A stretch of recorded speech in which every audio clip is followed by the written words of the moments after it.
Okay, Jack has volunteered to take notes. Thank you very much, Jack. I know that's double duty since your browser is already doing Zoom. Let's see, this is a meeting of the Azure provider for SIG Cloud Provider Subproject. And this is a meeting of that follows the CNCF rules of conduct. So let's all be nice to each other. And it's being recorded and will be posted to YouTube. I'm going to quickly paste the link to the notes document into the chat. And if you could just add your name to the attendees, and thank you, Jack, for taking notes. There was no preset agenda, but Anisha and I started talking about the big open item for the out-of-tree cloud provider that nobody seems to have made much progress on yet. And I will paste the issue link into the notes. It's for the external credential provider. And I was hoping that Peng Fei would be here. I am surprised to hear we don't have progress on it. Is that we don't have a progress report, or we literally can confirm that no progress has been made on it? That is a very good question. That's why I was hoping that Peng Fei would be here so that we could discuss that. But he is not. I think there were two phases for it. One was basically like just the extraction, having the custom resource and all that done, which was planned for 118, but I think because they couldn't finish the review, SIG couldn't finish review, more to 119.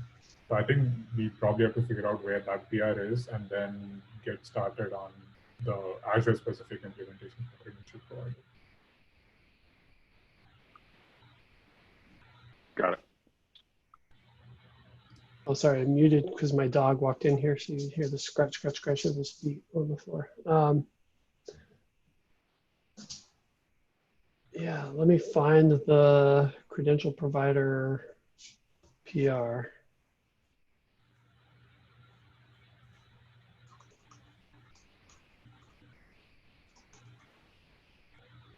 Yeah, I think it's this one.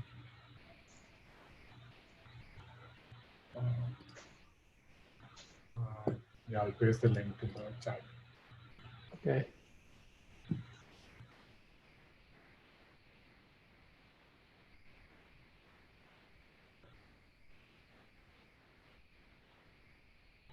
Yeah, and it's still open. Yeah, it's milestone for 119, but I think there hasn't been any progress on it since March 11.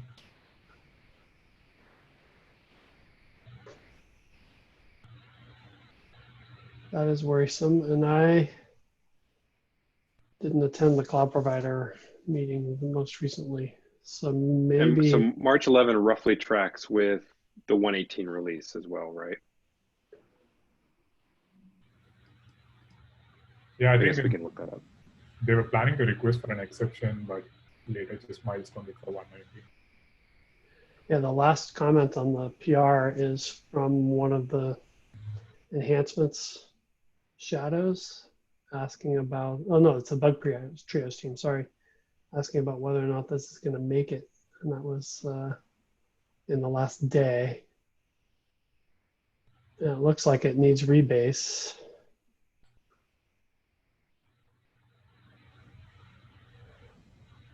Yeah, I guess. What's a part of this work stream other than just super boring move code around boilerplate, rejigger dependencies type of stuff?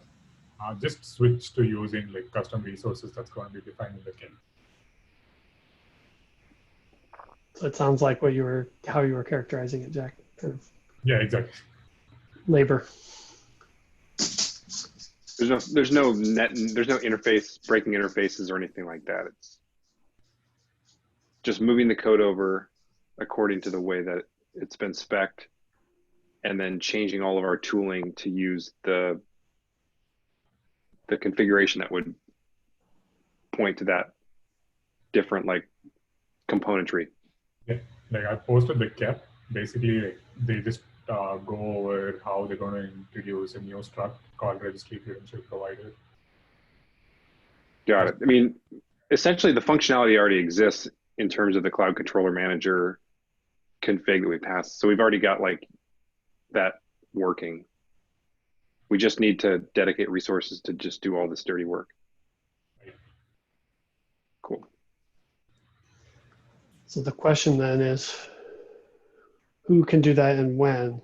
Does it need to wait for this external registry credential provider extraction PR to land in Right. order to begin? I think we need that before we can leverage what it does, because it defines a couple of specs and we need to use those specs to make the changes on our end. Okay. It also looks like the KEP is still being updated. Like the KEP was last updated on 29th with few more changes to the spec.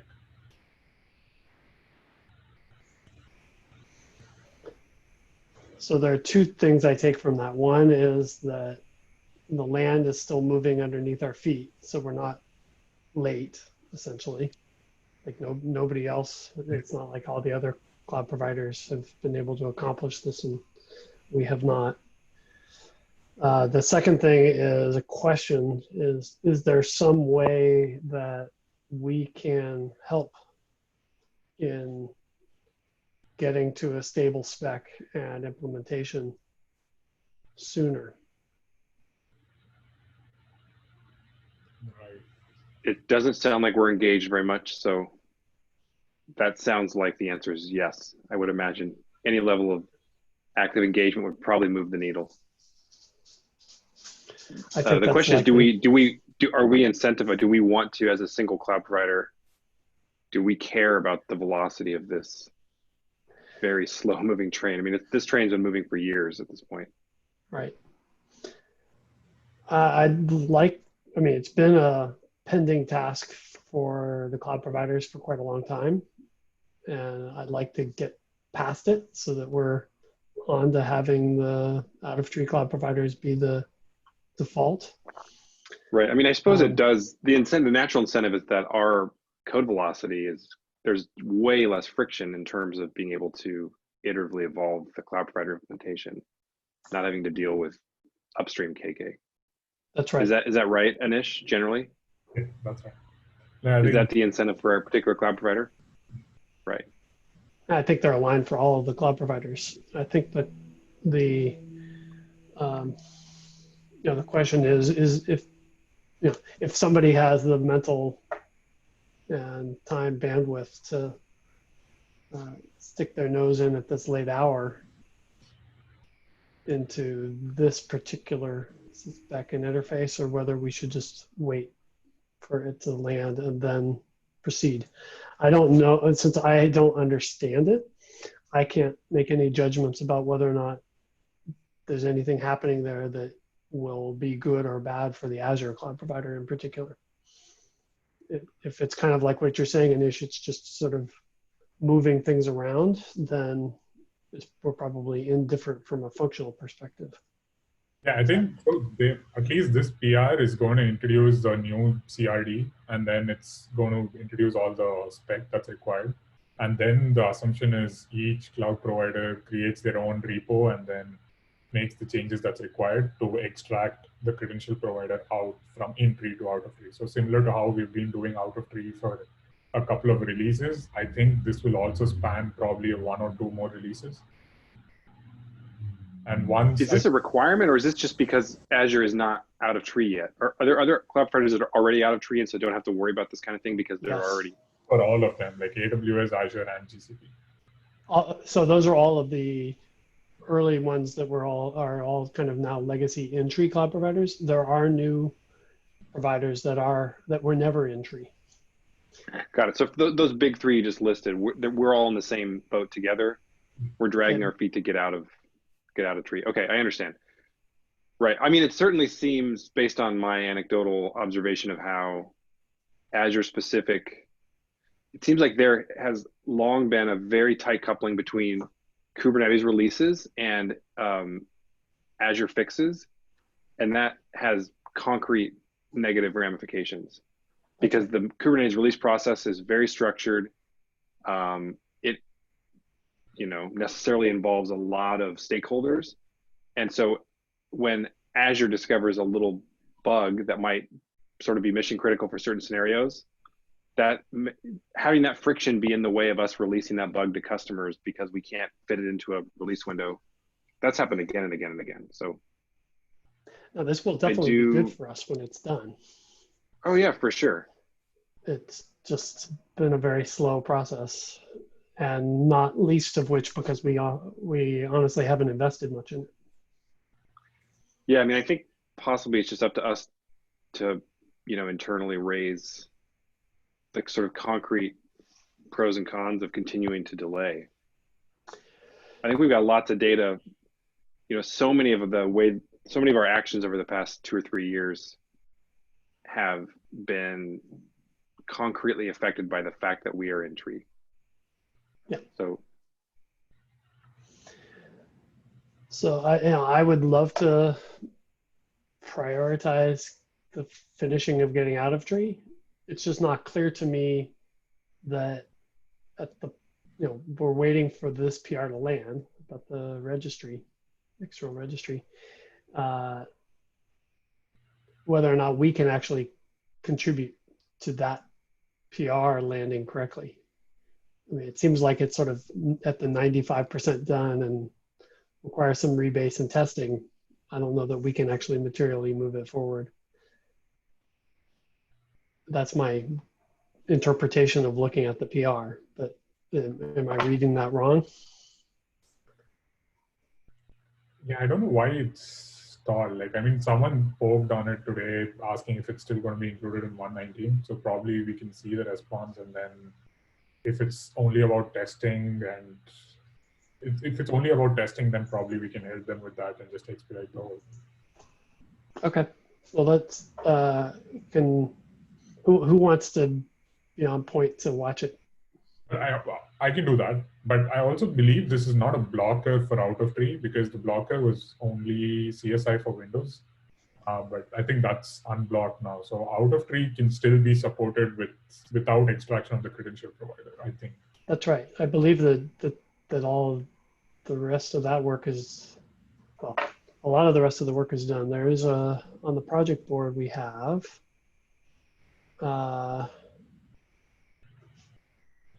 see if there are any other extraction issues still here.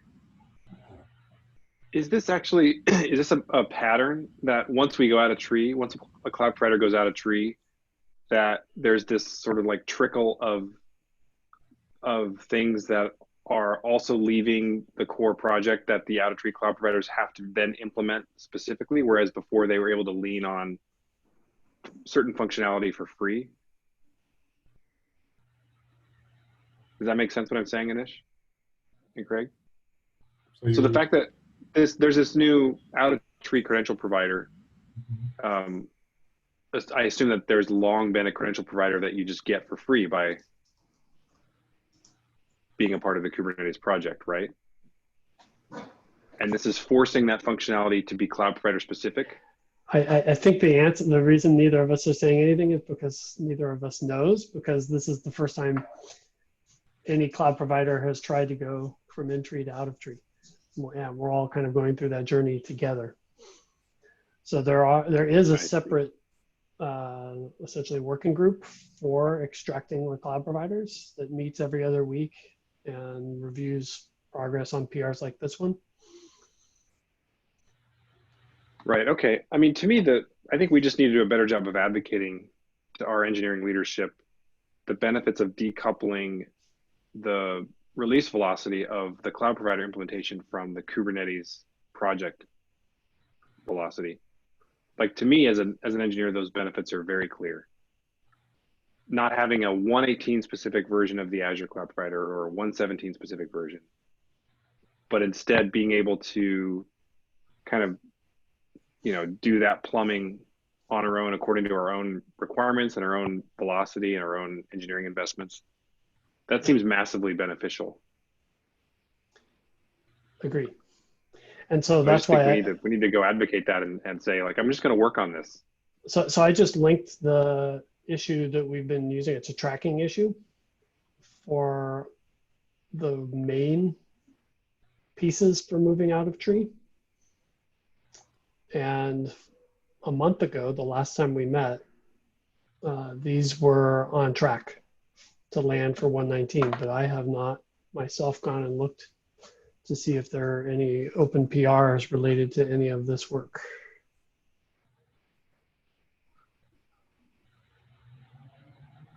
Well, GitHub should hopefully be the source of truth there. Is GitHub not telling you that? Well, it is, Not but giving you any references? yeah, but the way we've done this, I don't see any issue linking in the last month. exactly.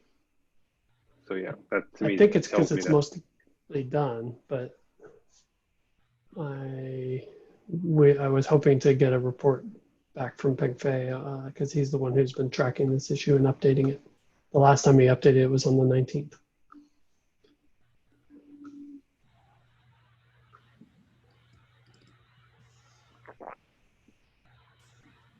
So I think what I need to do is I'll start an email in the mailing group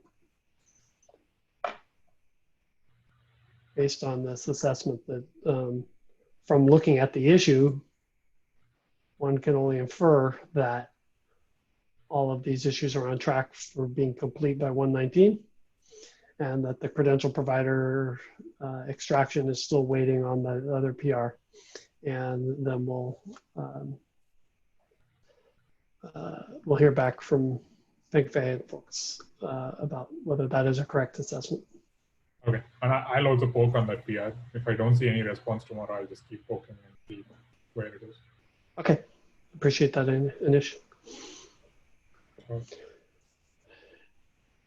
Any other things we want to talk about?